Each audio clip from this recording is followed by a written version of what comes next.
are back to another installment of Movies Down Memory Lane, the show where three friends get together and talk about the films that mean the most to them. I'm Stephen Billings. With me, as always, are my two friends, Andrew Cabral and Dan Skip Allen. What's up, guys? Yeah, nothing much, man. Just award season and sports and all kinds of stuff going on right now. A lot of stuff going on in my life, man. But I'm happy to be here to talk about Andrew's pick. Yeah, 50, yes, 50, indeed.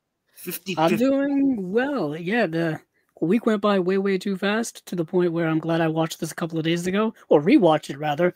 But yeah, so my pick. I don't know if you need any more other. Oh, nobody wants to ask me how I'm doing? Okay, cool. How are you doing, Steven? How are you doing? Oh, okay. See, I'm the good friend in the group, and then everybody else is like, oh, whatever, Steven, he just hosts the show. He just, yeah, that's true. Get him out of here. That's We No, know true. you're doing good. We know you're fine. We know. No, this was the hardest to get down here on time tonight. If you noticed, you were here before I was, which is weird. So I was like, usually I put the little girl to bed about 8:30, and she's usually in the bed by like 8:40. And I got like 20 minutes. I can make my coffee. I can come downstairs. Didn't get to make a coffee because she spent from about 8:40 to about 8:50 trying to take a shit. Okay. Just sitting on the toilet, trying to take a poop, just running the clock out. And I'm like, girl, I have to go. Let's get into bed. Oh, you can't, Steven, you can't rush the process sometimes. I know. I didn't want to. And the thing is she's learning, she's potty training, and she's doing so well. She's peeing and pooping on the toilet, and she's asking us when she needs to, and she's doing all the right things. So then in this moment, I'm conflicted because I don't want to rush her, but I also I gotta go. so yeah.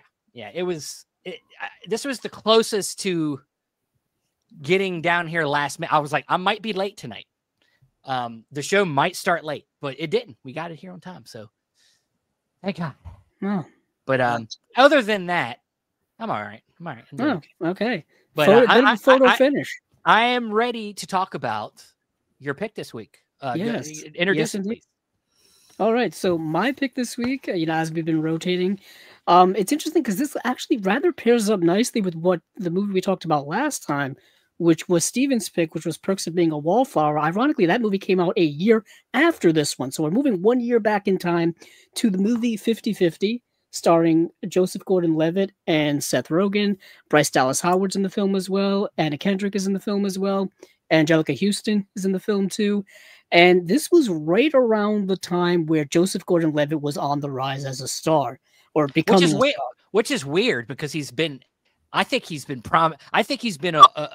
people have been aware of him since the 90s. Yeah, well, he was a child actor in Third Rock from the Sun. He was in 10 Things I Hate About You. Not 10 Things I Hate About You. No. What's that? No, 10 Things I Hate About You. Yeah. He was. He's the younger friend that befriends Heath Ledger. Yeah. Yes. Yeah. For some reason, I was thinking of something else completely. But yeah, he was in that movie, which has a star-studded cast of young actors. Yeah. Some went on to be more prominent than others. Joseph Gordon-Levitt, obviously, Heath Ledger. But either way, but it's just like this movie is in the midst of a run of movies for Joseph Gordon-Levitt where he was just on kind of another level of like stardom, if you will. Yeah. Like right before this, he was in Inception, then he was in 50-50, then he would be in Dark Knight Rises, then he would direct his own movie in Don John. And then after, I think around the same time, he would be in Looper too, which was the Rian Johnson film, re-teaming with Rian Johnson because he was in Brick in the, mid-2000s, early 2000s. Yeah. But this movie is this little kind of indie movie stuck in there amongst all these other bigger, more tentpole-y type of movies. And I will say this, I think, and I don't know this for sure, and I haven't listened to a bunch of interviews with Joseph Gordon-Levitt, but I get the impression he likes the indie world. I think if he wanted to be a bigger star, he could have stayed a bigger star, but he chooses to stay in the indie realm because that's where he likes it, and he's got a lot of personal things that are in tune with that world. That, it's all about having that creative freedom. I think he just likes that world. Yeah, because it's very interesting how I'm kind of was going to segue into that idea of over the last several years, he hasn't really been in anything prominent in about a decade, maybe. He's been in work, like he's been working. Like he was in like The Walk. He was in The Walk. Yeah, he was in The Walk, which was Robert Zemeckis' film from 2015. He was in The Night Before, reteaming with Jonathan Levine, the director of this film. He was in Snowden, which is an Oliver Stone film. Yeah. And then after that, he is not in a lot of things that would people would like kind of know him, recognize him in. I like The Lookout. I don't know when The Lookout was, but I love that was early. I love that movie, but that's early. Yeah. Yeah, I feel like that was like 07 or 06, something like that. Yeah. But if you just look at over the I remember then he also tried to launch like his own YouTube channel and stuff like that. His little indie projects, Hit Record, wasn't that his thing? Yeah. He had a whole like indie, like do it yourself, like kind of like make your own movies kind of thing. And then he was also doing like little music projects too, right? Because I remember him like teaming up with Zoe Deschanel and they were like singing and stuff because she is a recording artist. But anywho, going back to 50-50, this movie, which is my favorite movie of 2011, this movie came out, I think, in September of 2011. And I saw it at the time. I've had this Blu-ray ever since then. And this is a movie that is deeply personal to me because of its subject matter. So for those of you who haven't seen this movie, gonna spoil it a little bit, I guess. No. This is So this movie is you basically have Joseph Gordon Levitt's character, who's just kind of regular guy, if you will. They don't really get into too much of his character. He's kind of this regular guy. He's got a job. He's got a best friend in Seth Rogen. He's got a girlfriend in Bryce Dallas Howard, who I forgot to mention as well. So what a cast! And he just one day he goes to the doctor because he's feeling these back pains, and he doesn't know what it may be. Turns out he's got a tumor on his spinal cord, actually, and he's got cancer, just kind of out of the blue, out of nowhere. And that's established very early on in this movie. And this movie is primarily dealing with him having to deal with that life-altering event, having to not only go to the chemo treatments and all that stuff, but dealing with the people around him in his girlfriend Bryce Dallas Howard, with his best friend, with his overbearing mother in Angelica Houston, and his father who actually has dementia and Alzheimer's disease. And that's a small little role in the movie that was very, very good. But it's just him having to deal with those very real life consequences or real life event, and going to see a therapist and Anna Kendrick. And they have a little relationship going on, but it's all about like human relationships and human dealings with this, life-altering event. And it's very kind of, I say life-altering, but it's way more commonplace than I think people realize. I think, traumatic, life-altering health issues happen to people all of the time. And I don't think a lot of people are really aware of the mental toll that it takes on people, and how it not only affects you, but the people around you and your life, and how it stays with you, and the things and the impact that it has. And I think this movie really hits it on the head. I thought Joseph Gordon-Levitt captured that very, very well in this movie. There are also sequences when he's dealing with other people who are dealing with cancer, older people, which is very interesting to me, because I think when people think of cancer, they think of it's an older person's disease, because, people who are elderly tend to get it a lot, but there's a lot of, children who get it. There's a lot of young adults who get it, and all of this kind of stuff. So this movie really runs the gamut in terms of dealing with that at various stages of life. There's great moments in the movie with him dealing with the older patients and them having this camaraderie and this bond through this tragic times. And the movie is so genuine and so real for that. This movie has stuck with me since 2011. Like I said, my favorite of that year, and even rewatching it, I still feel like it's got the evergreen themes of all of those things, because, illnesses and things like that are, like I said, commonplace. They happen very frequently. What's your guys' relationship with this movie? Well, first I want to ask you a question. Dan got the questions. Is there something relatable in this movie to you personally? Oh, yeah, most definitely. Or you personally as a person? Is there something about this character that's relatable to you? Yeah, I've talked about it a few times here on Chasing Labels over the years. I had cancer when I was very little. So I remember distinctly it's different when you're a child and you more kind of grapple with the things that Joseph Gordon Levitt's grappling with in this movie and when you become an adult after the fact.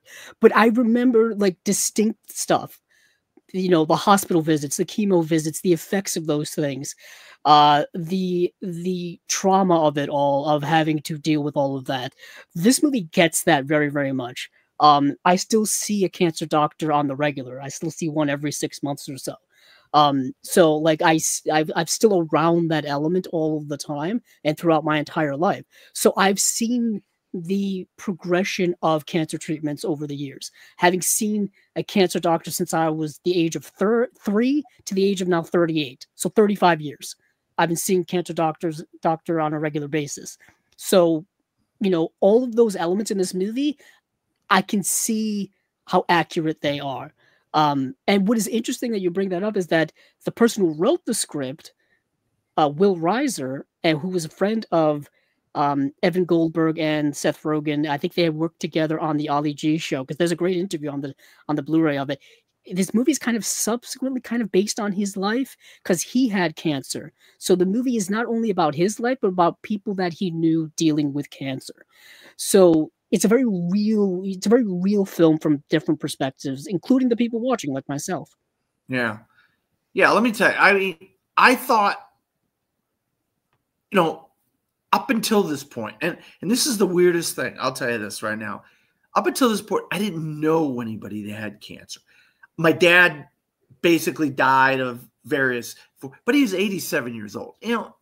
Cancer, old, whatever. I mean, you're not gonna live that long. When you're that 87, you don't got much life. He kind of had a couple bouts of cancer, like around that year, 86, 87, in that time.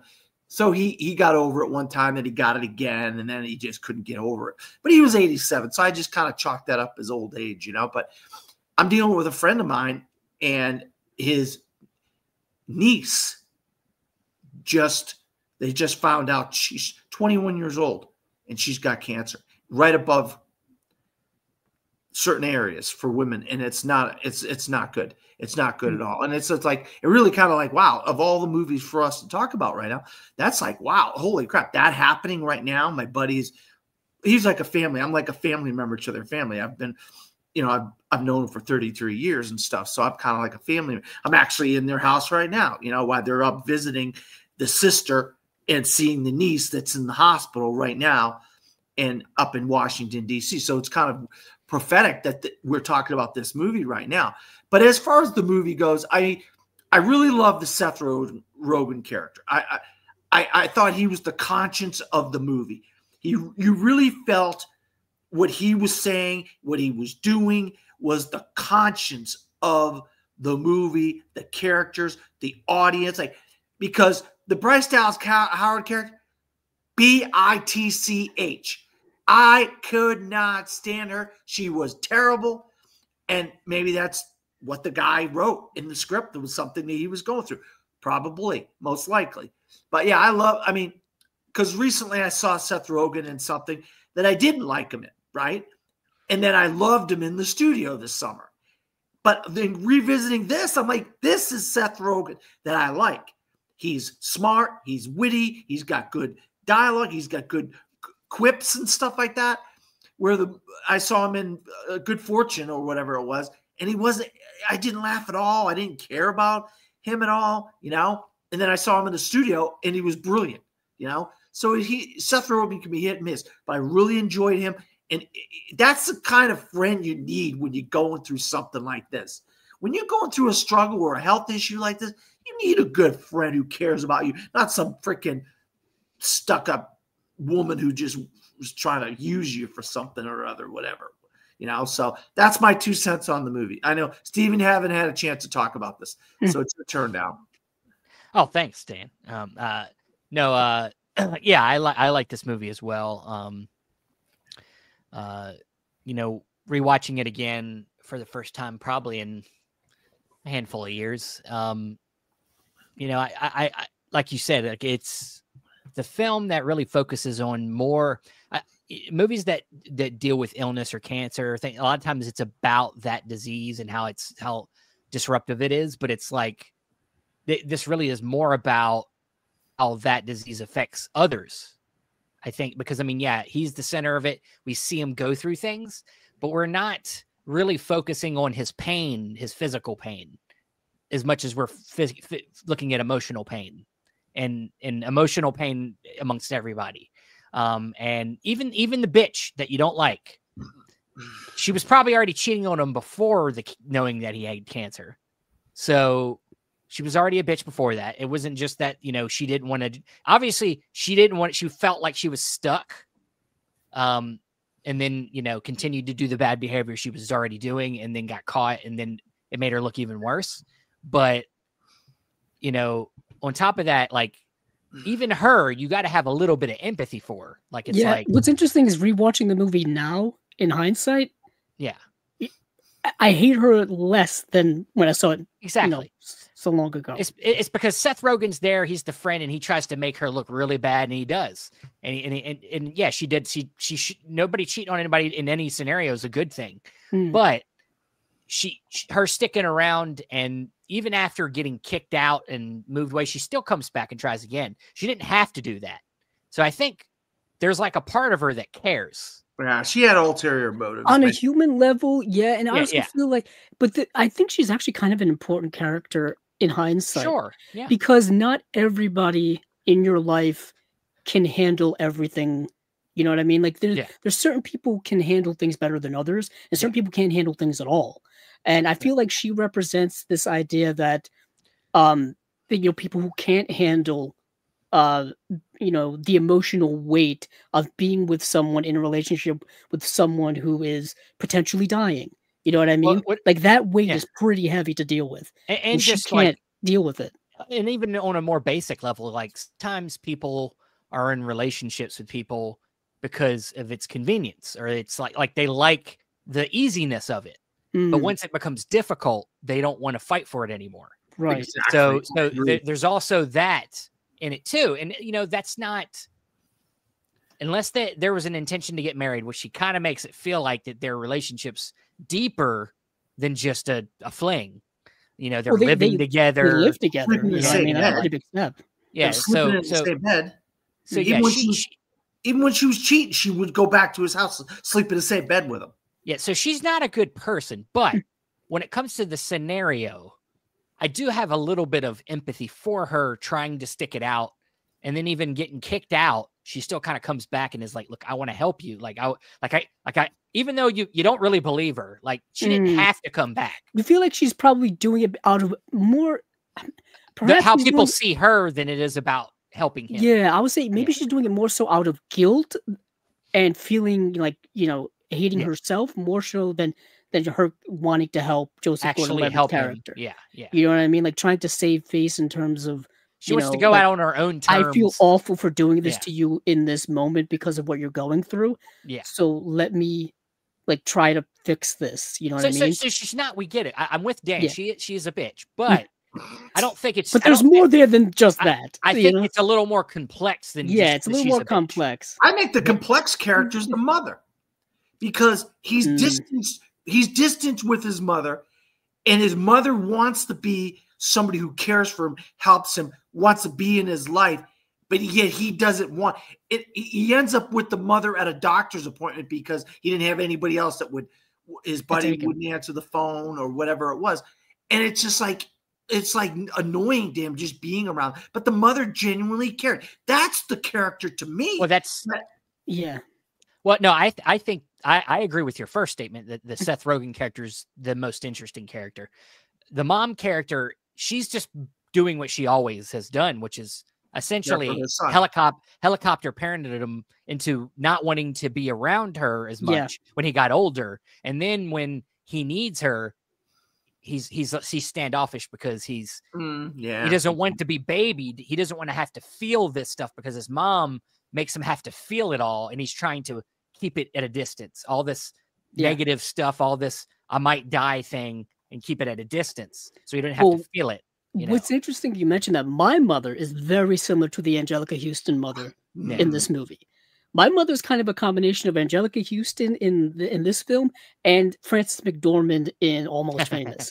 Like it's very, very much. No wonder why you like those movies and not so much. So no wonder why. Yeah, we're getting down to it. Yeah, and I understand Joseph Gordon-Levitt's perspective in that regard. Like, yes, he would want some type of supportive parental figure to be there, but he also knows his mother, and he knows that if he lets her do anything, she's going to probably take it to the extreme. You know what I mean? Take full control of everything. Yeah. Yeah, like mother him, and she's also looking after the father. The thing is, she's also looking at the father who's got Alzheimer's. I was going to say there's probably a part of Joseph Gordon-Levitt's character too that has like a sympathy for his mother that already has to deal with his father. Right. It's he's also looking out for her too.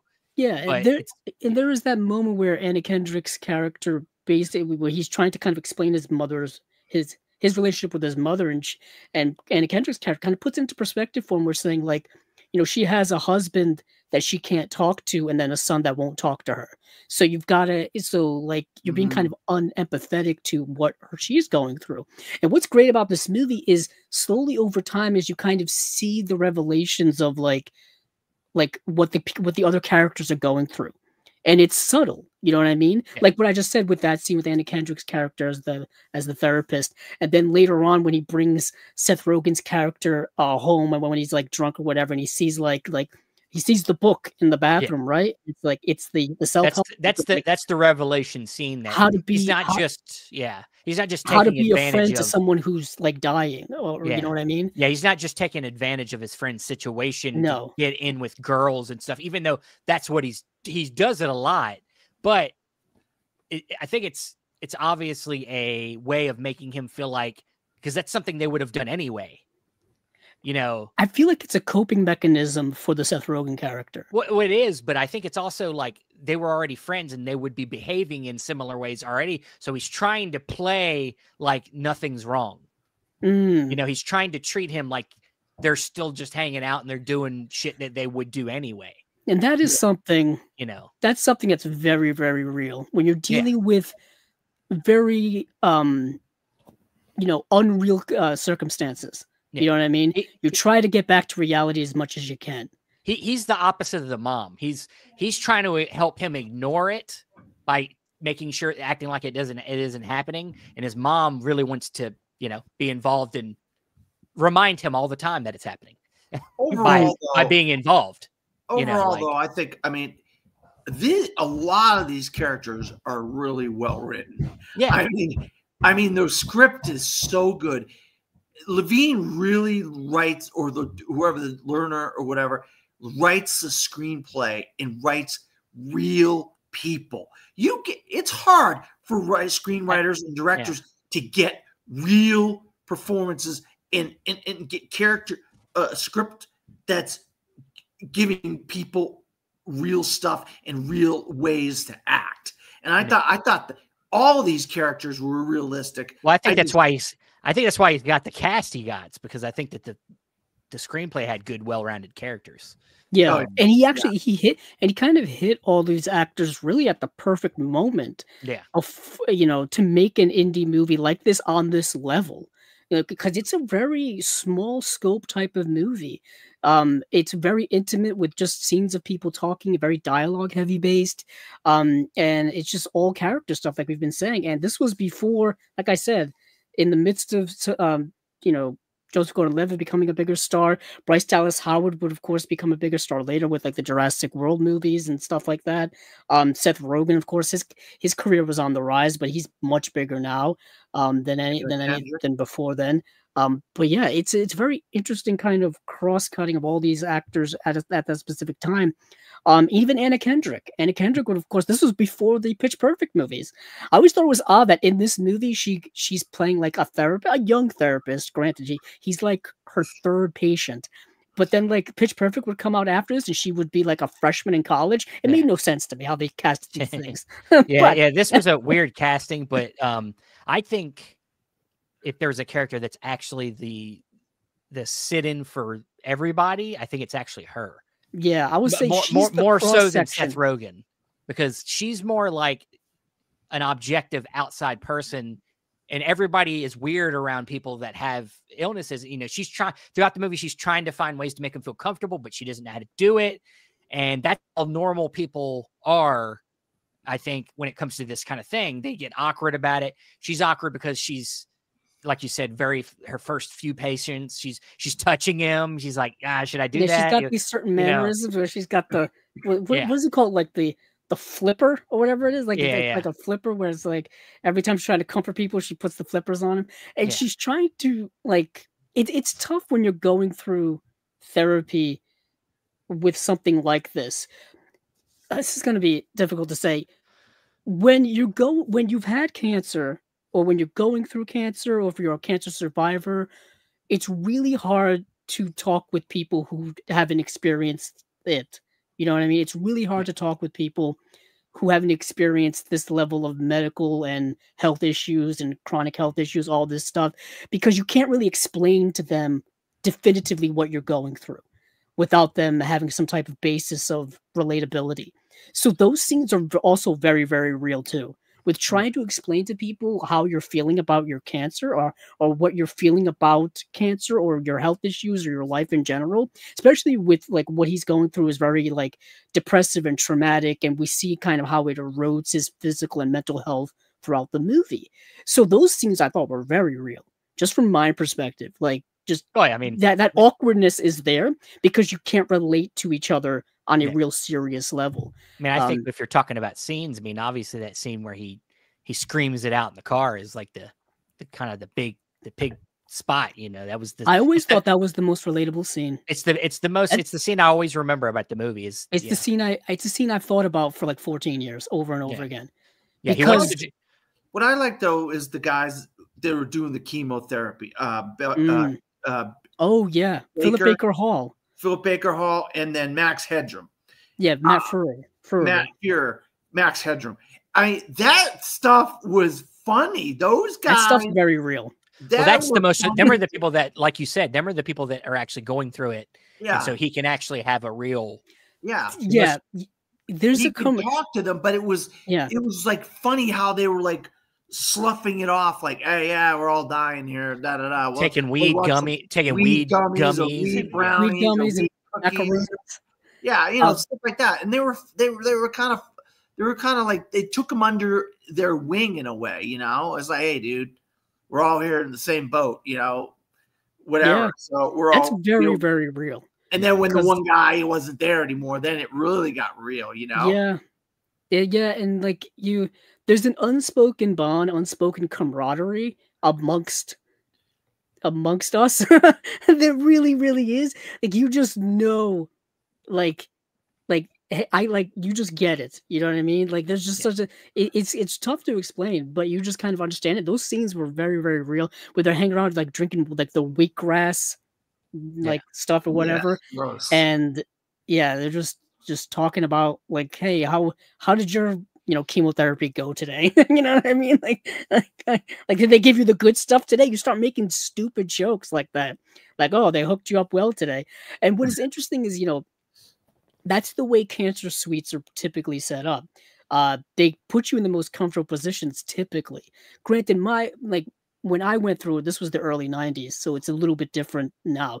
Nowadays, everybody probably has an iPad. Everybody probably has some type of device to watch things on. I mean, 10, 15 years ago, everybody would get like portable DVD players and stuff like that. But back in the early 90s, when I went through my treatment back in 1992, 1993, there weren't any of those devices. So basically everybody, I think we were all crowded, kind of not crowded, but we were all sitting in the big comfy chairs, and someone would select a movie, VHS tapes, to put into the one TV that was in the room. Yes. That's how I actually watched Wayne's World and Wayne's World 2 for the first time. Oh man, those were the movies that I watched. Hell yeah. That's because I remember the VHS tape of like Wayne's World and Wayne's World 2, because it was around that time, because Wayne's World came out in 91, and the other one came out 93-ish. So it was around that time. but that's kind of how it rolled back then. This was 30 years ago. Nowadays, everybody, like I said, has got their own setup and whatnot, and you just sit there and kind of, take the medication, and you're there for a while. You're there for a while. Radiation treatments are different. Radiation treatments, when I was a kid, reminded me. Later on, there's the scene in Terry Gilliam's Brazil where he's like in this large room. He hooked up to like this metal bench. That's what radiation treatments reminded me of. Chemo, completely different. That's just a bunch of drugs they inject into you. But yeah, this movie definitely depicted those scenes very, very well. And I always thought Philip Baker Hall was like one of our best character actors for like decades. Like he was so good in so many different movies. He of course was in a couple of Paul Thomas Anderson movies. Magnolia. Yeah, he's in Hard Eight. Oh God, he's great. I think he's the star of Hard Eight. It's him and young John C. Reilly. Yeah. But he really carries that movie. Yeah, he was always a really, really good actor. And yeah, so like I said, this movie has hit me, pretty hard for years. It's still very, very true. There's a lot of comedy in the movie too. Darker kind of comedy, but still a lot of comedy. Yeah. Now I laughed sometimes. Yeah, I mean, there's the scene. I mean, it's on the poster when he's shaving his head, and they have the whole joke of like, "Hey, what do you use these clippers for? Because you have a full head of hair." Yeah, well, I think looking hair at the time too, huh? Yeah, and we know this. It's comedy and drama just works great together in film because you need both. I mean, you can't. I say this a lot. Like, you can't have any sunny days without any rainy days. Like, you got to have, that contrast to really get the highs and lows to kind of, would say manipulate the audience. I think that's just life. In life, people spend a lot of time trying to, as we said, like, shield themselves, like, to forget some of the negative things that are going. We do our best to laugh, and that's everybody. I think that's a lot of us. Some of us, unfortunately, get depressive and they stay in a state that's where you don't want to be. But I think a lot of us, we spend trying to be as happy as we can, even when things are not all great. And you need that in a movie too. I think it works really great in a movie, and them are some of my favorite movies. Yeah, and the concept of dramedy, I think, is something that's cropped up over the last like 10 to 20 years, like definitively within movie culture and stuff, as a subgenre. And you have to balance it quite well. And I think this movie does balance it quite well. I think a lot of that has to do with Seth Rogen has very good comedic timing. Oh yeah. And he's got a jovial sense of friendship. Being both kind of incredibly attentive, but also being funny at the same time. It's tough, like kind of what Dan was saying. It's tough to find a friend to go through this with you and to be there. And he's very much there for like the whole time. Like which is really interesting.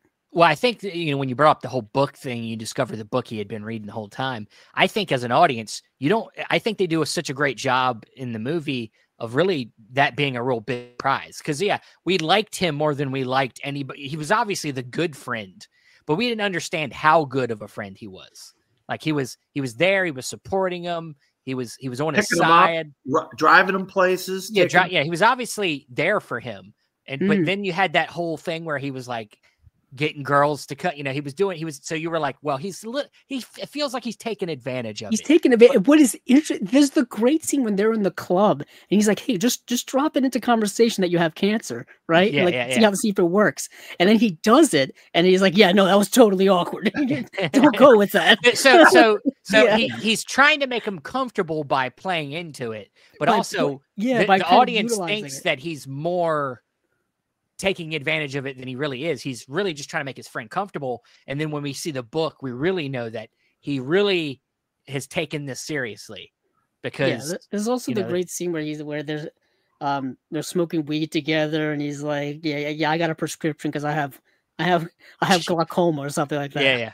No, I love the scene right before that scene after they had, brought them girls over and they had, brought them over, had sex, and he comes out and he's like, I fucked her. Yeah, that's a great subtle thing.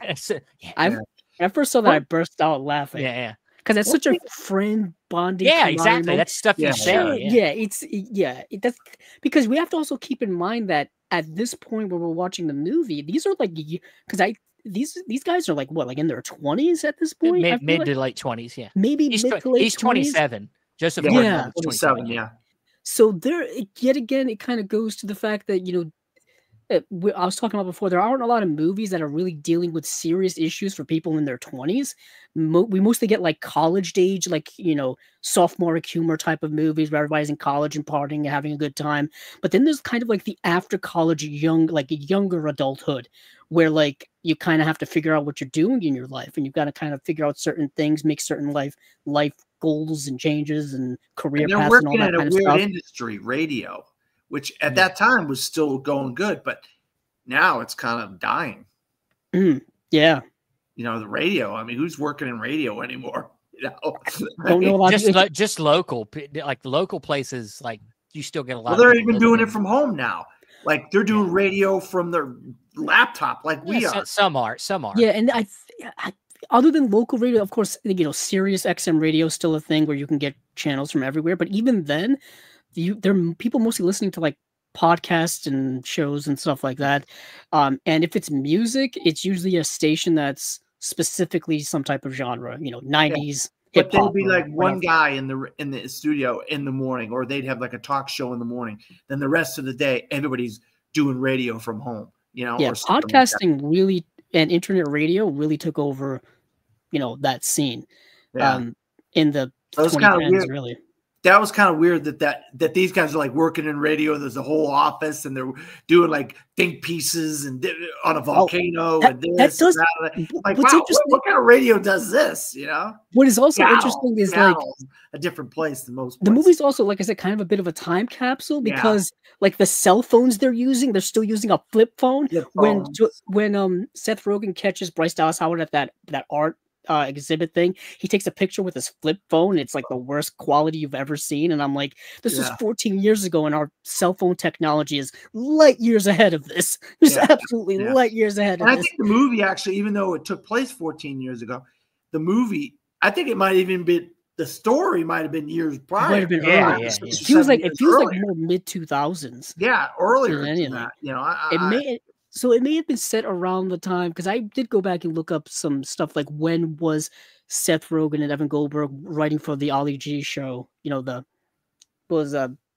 Sacha Baron Cohen show that was on HBO, and that was like 2004. So that's why it feels like set around that mid 2000s timeline. And Seattle's like a time capsule in itself. It's a weird place, more different than a lot of different other places. You know, Seattle is kind of the birthplace of a lot of different things that we all take for granted today, you know. But something I thought that was strange, though. I would have liked to have known the time a little bit, like the passing of time. What did you think? Do you think that like they kind of played with the passing of time a little bit, where you don't really know how long some of this stuff is taking? Like he's walking around at the end and stuff, and he's like up and about in his bed, you know, various things. I was like, wait a minute, how long does this? I mean, when is this? How fast is this going? Like he has a surgery, yet he's moving around and he's talking in his bed. Like, really, you're gonna go through that kind of surgery and that kind of stuff, and you're gonna be sitting in your bed talking like it's nobody's business, or are you gonna be walking around with maybe the help of your girlfriend later on or something? I don't know. I thought the passage of time was a little bit wonky in this. What did you think about that? Did that ever come up in your mind? No, not really. Not really. I kind of was so enraptured by the characters and the story that I kind of just didn't really wrap up how long it would take. I think the movie does a good enough job of kind of hinting at, like, this takes place over a series of months, I assume, because he's going. It also depends on. They don't really get in. Yet again, this is a movie dealing with cancer, not so much a cancer movie, because we don't get into the minutia of like, hey, he's going every week for treatment. He's going every month for treatment. We know he's going on like a frequent basis to treatment and therapy and treatment and therapy. We see that progression. We can also see like they do a great job with Joseph Gordon Lovett. We're making him like you know, he shaves his head and he starts looking more and more sick over time because that's what the treatments do to you, you know, slowly killing your immune system and stuff like that. So like that, you know, I think is a good way of telling us how that time is elapsing. But then again, but at the end, after his surgery, they do say like, oh, he's gonna need like therapy because we had to take away like part of his hip bone. We had to cut more than we thought was there. And I'm like, I was like, wait a minute here. No one's gonna be this healthy and walking around. I mean, give me like a year later. Well, I mean, he grew some hair back, so it was obviously time. All right, yeah, time must have. Right. Yeah, he did grow hair back, so I'm assuming months down the line. Yeah. All right, and you see the scar on his back is kind of pretty well healed. Yeah, he's got to put the ointment on it. Yeah, you use your finger. Yeah, you're not supposed to do that. There's Q-tips over there. Yeah, don't touch an open wound with your hands. Yeah. Okay. All right. So you guys saw the passage of time where they didn't need. You're saying that you don't think they needed to say a year later, 6 months later, 5 days later. I mean, sometimes do that. Some movies do that. I don't think we need it. Sometimes you don't really. Yeah. Okay. All right. That's like some movies use narration where I don't think we need narration. Like they'll be telling us like what's going on in the scene, and I'm like, we don't need this narration. Just show us you're showing us what's happening. But like you said, the movie's about the experientialness of somebody that has cancer and needing to like have timelines and things is not really important, I think. All right. But yeah, I mean, if we're talking about scenes, like you said, like I already said, like that emotional scene in the middle is really the heavy stuff, I think. And Joseph Gordon Lovett really, I think, puts a lot into that. And, you know, he's having a moment where he's already kind of made a connection with his therapist. He calls her, even though Seth Rogen thinks he's going to call his girlfriend. I guess in a way he's calling the girl he really likes and wishes was his girlfriend. But you know, he has a moment with her, and that's the only person that he can talk to that isn't like so personally involved in his life. Yeah, it's the most. I think that moment. Yeah, that moment's very real. That moment to me, and this will kind of encapsulate my feelings overall. Like, I really like this movie. This is good stuff for me. It's like bordering on. It could be obsessed one day. The thing is like, I think that like, because you've dealt with this personally, Andrew, I think that's where it really sends somebody like you over the top, because there is a personal stake in it. I think in this particular scene though, I think anybody can relate to a moment where, you know, you're in a situation, you're upset, and you need to talk to somebody that isn't anybody that really knows you, you know, like the therapist, like, is getting to know him, but she doesn't know him and she doesn't have any judgments on him. She didn't really know him all around to know him, to have anything to say, like, you know, ammunition to say something back at him, argue with him. She just listens and she tries to support him. And I think all of us have been in situations where we need a person like that. And you choose to call that person, or you choose to reach out for therapy, or, you know, like, that's something I've used you for that. I've used you for that. Yeah, Dan uses me for this. But the thing is I'm your friend, so that doesn't really count.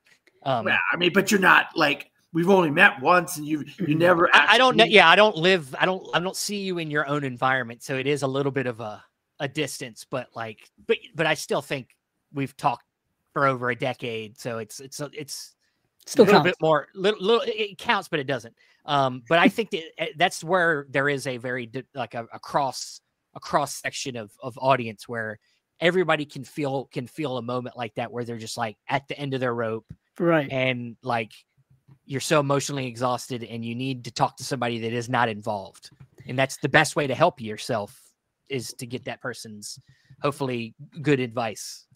Yeah. And you have to, even the context of that scenario of that Joseph Gordon-Levitt's characters in is that, like, it's the night before, you know, a surgery, that could result in him, you know, dying, could result in him them finding out that, you know, the tumor is indeed inoperable, or could result in him, you know, the cancer being having spread. You don't really know. And I think he shows that level of desperation, that level of just, you know, mental fatigue to the point of breaking very, very well in a very, very real way, which many people dealing with life-threatening things all the time, or with the looming prospect of death, you know, have to deal with. And you know, and they reach that point on a constant basis.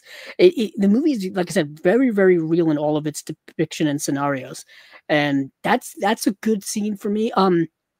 The scene that's also very real, which is actually kind of right after this, is when he's being wheeled into the surgery and having to basically, you know, being separated from his parents. And I think we don't see Seth Rogen's character in that scene, but I think he's in the waiting room or something like that, or he's parking the car. But that's a very real scene too. That's an emotionally heavy scene that we really didn't touch on. But it's incredibly powerful, I think. And what is also interesting is, we didn't talk about this at all, is that his father dealing with dementia and Alzheimer's. They don't really get into it a lot, but we see it come up in every scene that he's in. And there's some also unspoken bond there of connection between parent and child that breaks through the dementia sometimes. And you can see it on the face of the actor portraying his father. It's really good acting from a small role that you may not notice. It's really, really good stuff. Especially when he tells his dad, you know, I know you're not like all here right now, but I'm glad that you're here. That's a very powerful, powerful scene. Well-written movie. Really well written. Well, it's obviously coming from personal experience, but it's also like when you write about the subject matter, you have to make it as humane as possible. You got to get into the nitty gritty of like emotion. You can't, if you want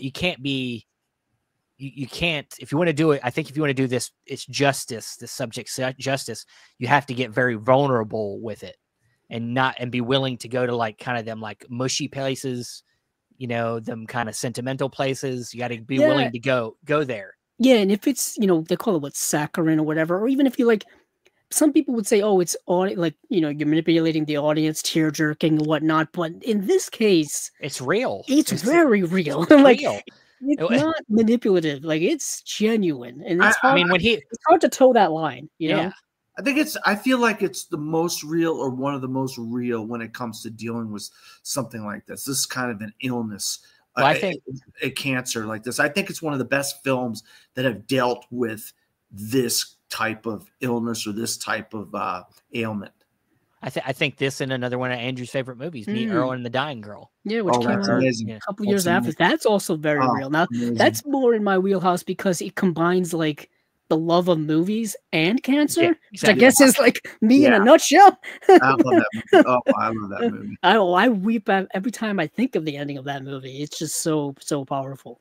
My thing is, if I had, I like the stuff with Seth Rogen. I mean, I love the buddy stuff, because that's the real heart of the movie. And to me, that's if that doesn't work, I think the whole movie doesn't work. And it works so well, that friendship between them two guys. And he's so real with him. Their friendship got him through it.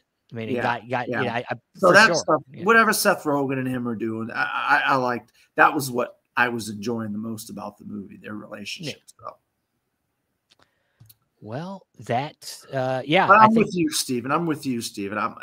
It's good stuff. It's good stuff. And with an extra couple sprinkles of like, I really respect the movie a lot. I just can't get over the hump because it isn't something that I can personally connect with. So me much. Too. At least at this point in my life, let's hope not. I don't want to have to, nobody wants to have illnesses. But dealt with a sick father, and now my buddy's, niece. So it's kind of in the periphery of my life, but not exactly, something I'm dealing with. So I'm obviously on the obsessed level since, one of my favorite movies of like the last 20 years. So it's always been, I think it was even, remember on Cinema Discovery Project, we did our best or favorite movies of the 2010s, I think it was. I think I put this on there. It was in there somewhere. I want to say later on that top 10 list.